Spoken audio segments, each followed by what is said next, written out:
So people came together in order to complete the task, in order to accomplish something they couldn't on their own. So what you're saying is women's rights are human rights? And African American rights are just human rights? And gay rights are human rights. And immigrant rights are human rights. So what you're saying is, an injustice for one is injustice to all.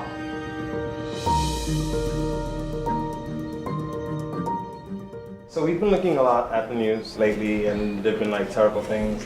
What do you feel is dividing the world so much at this particular moment? It would be either the color of skin, cultural background, or just their sexuality.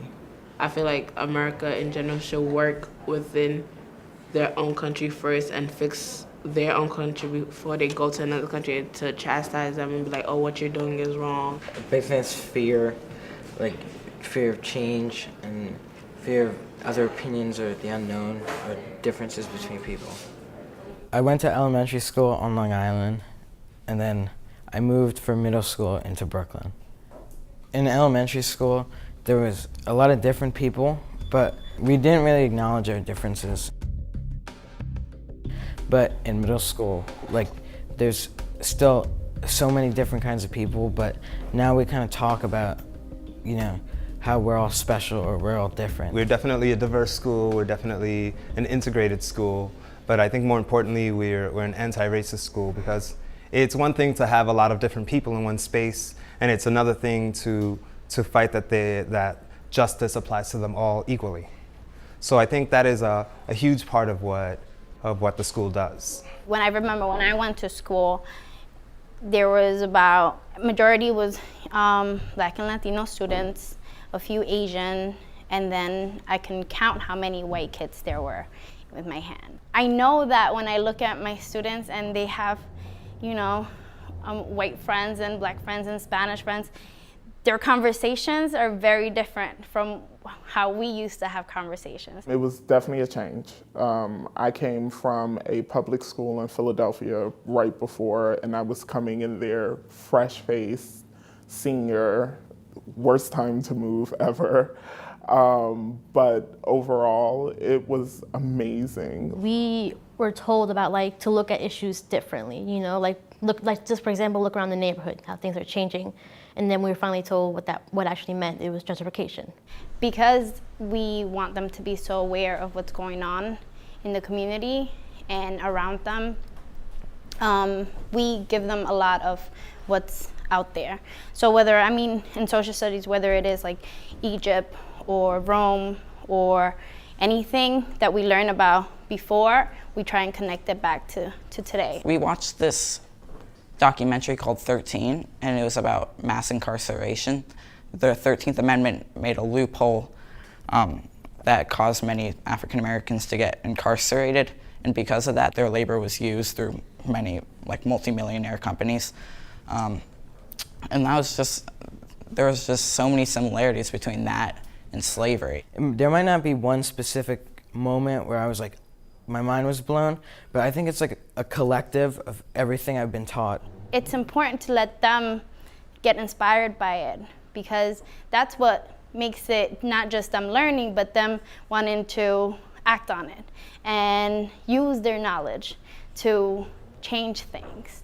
And I feel like giving them the opportunity of be very hands-on with the material is what makes them be more interested. One of the middle school projects that we created was a video. Here we go. You're gonna love this.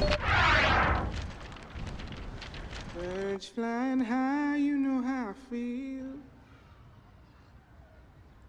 Sun in the sky, you know how I feel. Whoa, what just happened?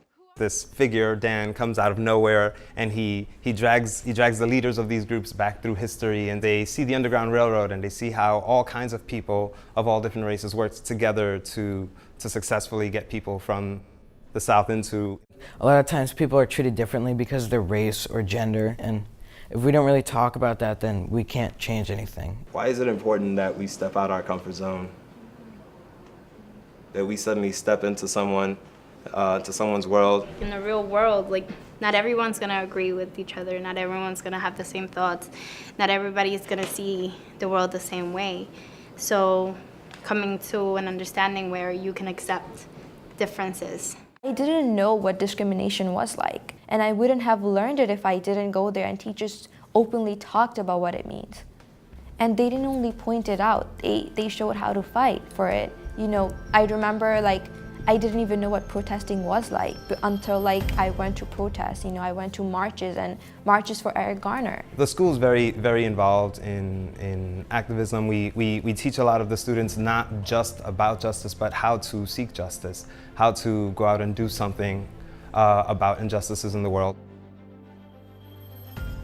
We definitely teach a lot of history and how things came to be, which is important when attempting to change something.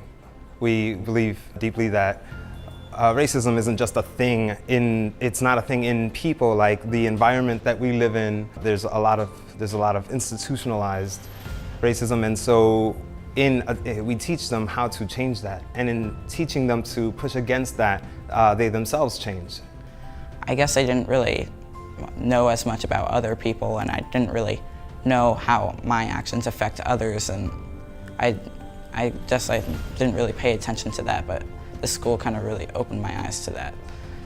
And I'm very grateful for that. When I was in Bangladesh, most people look like how I look like, same skin color and similar. When I came here, it wasn't like that.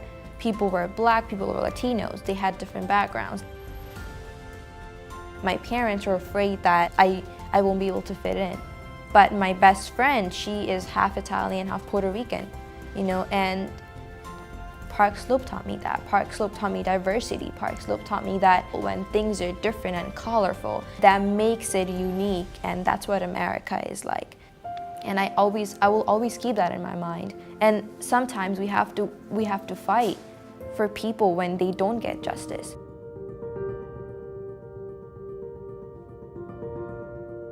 An injustice to one is an injustice to all, and that's something that I definitely feel they should take away, that all rights are human rights, and your struggle is my struggle.